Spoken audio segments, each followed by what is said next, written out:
The thing that comes to mind when I think of Appetite for Destruction, and it's like this for a lot of albums, or it's like this for a lot of bands and a lot of albums, and Guns N' Roses is a prime example. A lot of their songs sound like B-sides and demos. These songs on this album, a couple of them are decent. Uh, Two of them are great, some of the greatest songs of all time, and the rest of them don't sound good to me at all. It's missing stuff, and a key word here is insipid. The lyrics to them are insipid. It's geared towards kids. They're trying to get kids to go out and buy their albums, and they talk about things that are very negative and very negative towards society. Like I said, two great songs. Let's start off with the lineup. Personnel, Axl Rose, he sounds good on two songs. He sounds like garbage on the rest of them. Slash, excellent player, knows his modes, knows his instrument, and has good to great tonality. He makes the band. Izzy Stradlin, maybe an underrated player. See, the thing about Guns N' Roses is they had the right pieces, and Izzy Stradlin's a big part of that. A bigger part of that maybe is Duff McKagan. And it has mostly to do with his tonality, which might go back to the producer, Mike Clink. Steven Adler on drums. This is where they really screwed up, and I agree with a lot of people that said this, and I only know this because I've watched other YouTubes where they talk about this. Where Guns N' Roses screwed up is when they got rid of Steven Adler. Steven Adler, it wasn't the way he played, it was the way he struck the drums. It's something about it, and I never, ever, ever thought about it until I heard somebody else talking about it on YouTube. So, let's go to I couldn't re-listen to these songs really. A few of them I could, and they're just so bad. And I don't mean bad like there's not parts of them that are great, like i.e. the tonality of the bass, i.e. Slash is playing. Slash is an incredible guitar player. Let's see here. Go to the track listing. Very easily, the worst song on here is Mr. Brownstone. That song is absolutely terrible. Why? Mostly because every bit of it is cheesy. Extremely cheesy lyrics. I mean, on the scale of 1 to 10 on the cheesiness of the riff, probably an 8.5, 9, maybe even 9.5. The lick is the riff on it. Dun, dun, dun, dun, dun, dun, dun. It's, I guess when I do it like that or sing it like that, it kind of sounds like the Aerosmith song, the one that Walk This Way, the famous one. So easily just an absolute terrible song, cheesy ass song. Hate it. They play it on the radio here in this podunk town I live at. It is absolutely, positively terrible. Annoying. Very annoying. Second to worst song would be, and I'll rank that song, we're talking tonality, Slash is playing, you add that in there, let's say a 2 out of 10.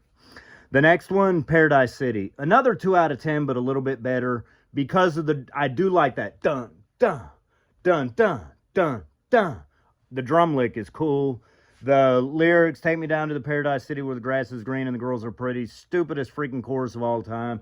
And then it does that stuff at the end where they're playing, and the part where they're playing sounds good, but Axl singing, take me home, just, it's terrible. It's absolutely terrible. And I'm going to go through some of the other songs. Anything Goes. I can't remember what that, I remember it, I can't remember much about it. I couldn't listen to this album again. I haven't listened to it in years. I may redo this video after I can stomach this album. It is just so negative.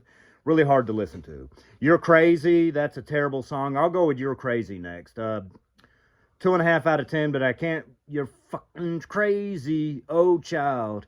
I'm sure there's parts of it I can deal with. Anything Goes would be the next one. We're talking another 2.5, 3. Let's go with, boy, I'm looking on this. I know that I like My Michelle a lot. Think About You are good songs. There's a little bit of positivity to them. Let's go for 4.5 out of 10 out of both of them. I probably like My Michelle better than Think About You. Let's go next to They're Out to Get Me, Night Train, and It's So Easy. They're all about the same. Maybe Night Train's better. And then whichever one, dun, dun, dun, dun, dun, dun, dun, that's a cool riff. And what we have here in these three songs is, like I said, just some really good parts to them that really work, i.e. the bass tonality and Slash's playing. Izzy Stradlin, he's a good rhythm guitar player. The lyrics are absolutely terrible. If I'm taking away the insipidness of the lyrics, there probably are a 6 out of 10.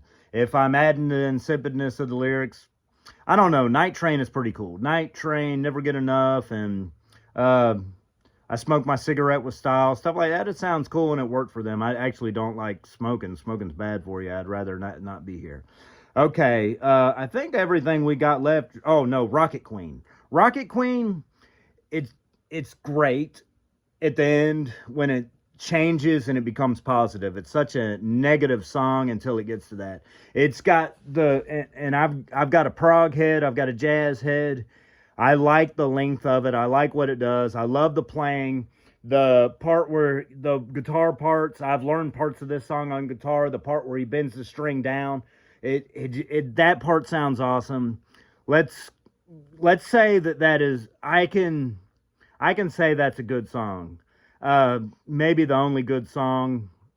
There's one I can think of on one of the Use Your Illusion songs that maybe is a good song. Borderline good song. I love the progressiveness of it. I love the length of it. Let's go for a 6.5 out of 10. All right, now to the two great songs, and I listen to these songs all the time. Ranked at number 2 is going to be Welcome to the Jungle. Every single stinking thing about this song works. Even Axl's voice works perfect. It just sounds amazing. Love what they did with the guitar. Love the tuned downness. Love the heaviness of it. Love Steven Adler's drum parts. Love the motif of it. Moving to the city. Welcome to the jungle. We got this, that, and this going on. That is an amazing, great song. Number 1. Sweet Child. Let me go back. Let me give you a 9.5 out of 10 on Welcome to the Jungle. Sweet Child of Mine, one of the greatest greatest pop songs of all time. 10 out of 10. It's an excellent song. The way that I can tell you a few things I like about this song. I listen to it all the time, just like Welcome to the Jungle. I listen to Sweet Child of Mine more. Everybody loves that song. The riff at the beginning, I don't care what anybody says. I know that people get sick of it. I never ever get sick of it. I give that riff a 9 out of 10. I'm giving the song a 10 out of 10. I give the riff a 9 out of 10. So when it comes to, it's not insipid. It's a great song. It's about love. And another thing about what I like about My Michelle. It is an excellent song that it progresses. Another thing I thought about this song that I really like, because it starts out light and gets a little bit heavier, and it just kind of progresses, and then it doesn't tail off.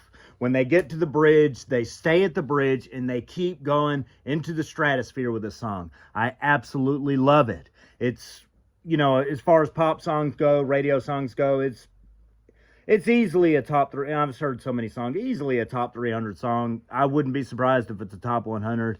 I'd be a little bit surprised if it's a top 50. But if I was to rank all the pop songs they play on the radio, that would be high up there. Axl's voice sounds amazing on it. It's one of the things that draws you into their motif of what they're doing. And if you want an example of Axl sounding good, he sounds great. He sounds great on that song. Going back to the album in general, it's overall, let's rank this album. With those two songs, I want to listen to those songs for the rest of my life. So I'm going to rank it a 6 out of 10. Easy. And if I listen to in the future, if I listen to it more, I can't go back and listen to this stuff. It's not good enough. It doesn't do enough for me. It has so much against what's going for it. And this is one of, when you talk about Sweet Child of Mine, when you talk about Welcome to the Jungle, you're just talking about things puzzle pieces that just fit together and work. I'm going to keep going on with this. I'm Really glad of the way this video has turned out so far. Best thing to do is not go back and watch it because I'll start overthinking it.